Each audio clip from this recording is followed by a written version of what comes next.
Bonjour et bienvenue sur France 24 et sur Radio France Internationale pour une interview exclusive avec Guillaume Soro, ancien président de l'Assemblée nationale, ancien Premier ministre de Côte d'Ivoire et désormais président d'un nouveau mouvement, Générations et Peuples Solidaires. Avec moi pour vous interviewer, Christophe Boisbouvier de RFI. Guillaume Soro, bonjour. Bonjour. Monsieur Soro, on va aller directement à une question que tout le monde se pose. Est-ce que vous allez bien être candidat à la présidentielle l'an prochain? Alors, je vais vous faire une précision. Il y a longtemps, j'ai beaucoup réfléchi à cette question qui m'a maintes fois été posée. C'est décidé, je suis candidat. Ferme et définitif. Je suis candidat pour 2020. Alors cette annonce, en fait, vous l'avez faite déjà il y a quelques jours. C'était en Espagne devant vos partisans, vos compatriotes ivoiriens d'Espagne. Et c'est dans ce même pays, il y a quelques jours aussi, que vous dites avoir été victime d'une tentative, d'une mystérieuse tentative d'arrestation dans un grand hôtel de Barcelone. Vous avez laissé entendre que derrière tout cela, il y avait le pouvoir ivoirien. Celui-ci dément catégoriquement. Est-ce que vous ne jouez pas un peu au martyr ? Ai-je besoin de jouer au martyr? L'hôtel dans lequel j'ai logé existe. Il s'appelle El Palace de Barcelone. Les faits que j'ai évoqués, d'ailleurs, le communiqué du gouvernement, ne dément pas la survenance des faits. Simplement essaie de se dédouaner. J'ai décidé, pour la clarté des choses, de laisser la justice espagnole, qui est insoupçonné, faire son travail. Mais qui est derrière? Justement, la justice espagnole le dira. Parce qu'on ne comprend pas tout. La police est intervenue au milieu de la nuit. À 4 heures du matin, entre 3 heures et 4 heures du matin. Soi-disant pour vous arrêter, et finalement, il vous a laissé tranquille. Écoutez, je dis une fois de plus, l'hôtel où j'ai résidé, où les faits se sont déroulés, existe. Le directeur de l'hôtel m'a adressé des excuses. La justice espagnole est saisie. Laissons la justice faire son travail. Je ne veux pas anticiper sur ce que dira la justice, mais voyez-vous, quand on s'apprête, quand on a été à des responsabilités comme je les ai assumées dans mon pays, on ne prend pas de risque avec ce genre de choses. Alors, le président Alassane Ouattara a affirmé à plusieurs reprises qu'il n'empêcherait personne d'être candidat. Mais est-ce que vous ne craignez pas, à votre retour, sans doute prochain en Côte d'Ivoire, d'être inquiété par la justice et de ne pas pouvoir vous présenter à cette élection? Je ne vois absolument pas de raison pour que la justice m'empêche d'être candidat. Je vous ai dit, pour moi, c'est décidé. Il reste maintenant en harmonie avec l'ensemble des Ivoiriens que cette déclaration soit solennelle et officielle en terre de Côte d'Ivoire. Parce que pour moi, pour être président de la République d'un pays, c'est la rencontre entre un peuple et un homme. Vous rentrez quand? Je serai déjà en Côte d'Ivoire la semaine prochaine. Au Burkina Faso, au procès du putsch manqué de septembre 2015, c'est notamment sur la base d'écoutes téléphoniques que Djibril Bassolé, votre ami Bassolé, vient d'être condamné. Et comme beaucoup ont reconnu aussi votre voix dans ces écoutes téléphoniques, est-ce que vous ne craignez pas d'être poursuivi de votre côté, qui sait, par la justice ivoirienne? Par la justice burkinabé ou la justice ivoirienne? Ivoirienne. À quel motif? Alors burkinabé. Par la justice burkinabé?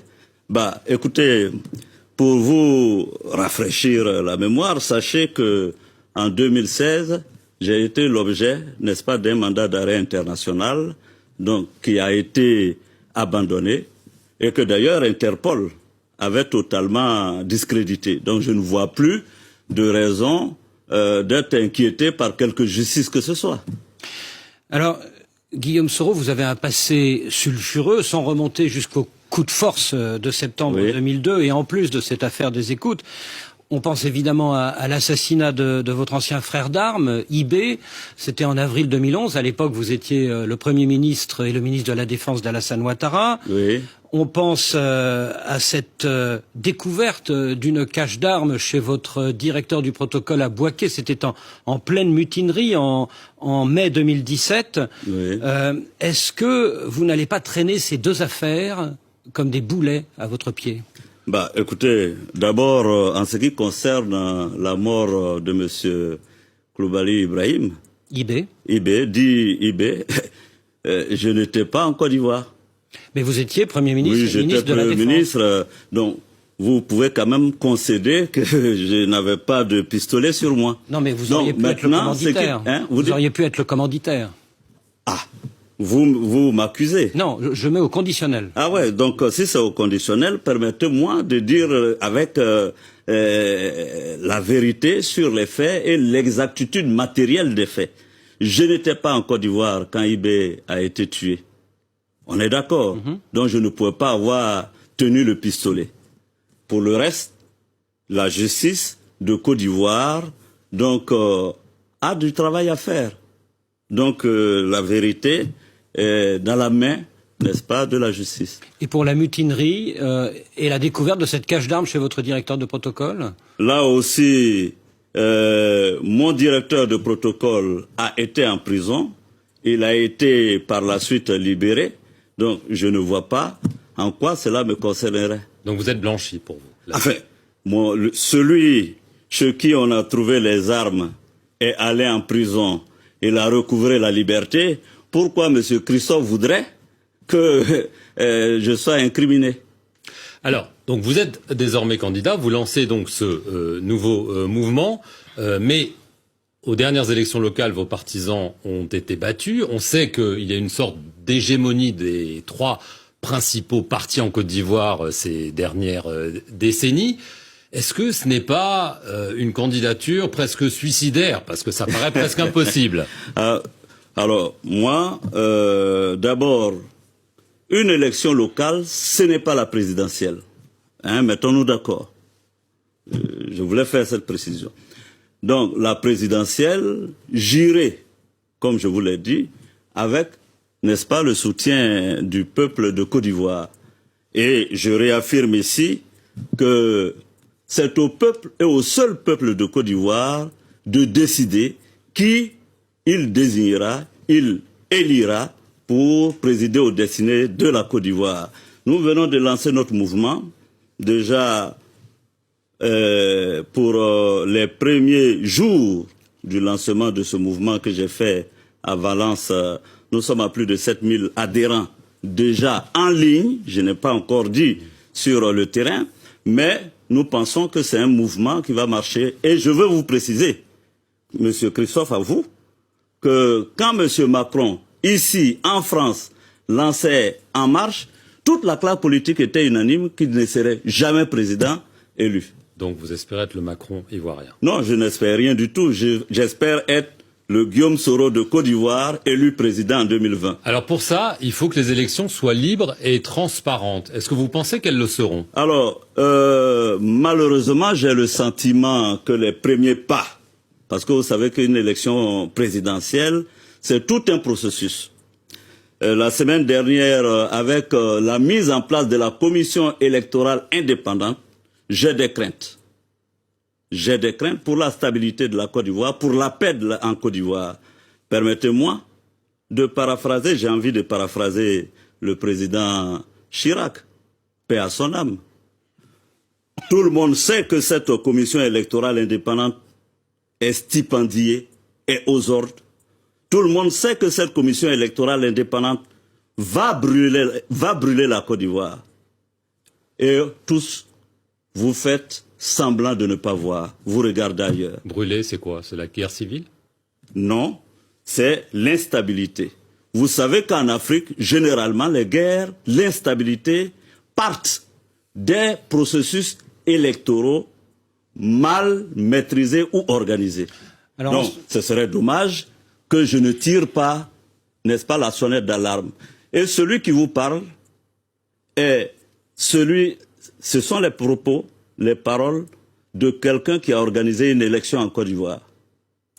Voilà. Guillaume Soro, vous avez été longtemps le plus proche allié d'Alassane Ouattara, et il y a encore 9 mois, vous l'avez entendu, le président de la Côte d'Ivoire, il a dit « Guillaume Soro, pour moi, c'est toujours un de mes fils, et je n'exclus pas son retour à la maison ».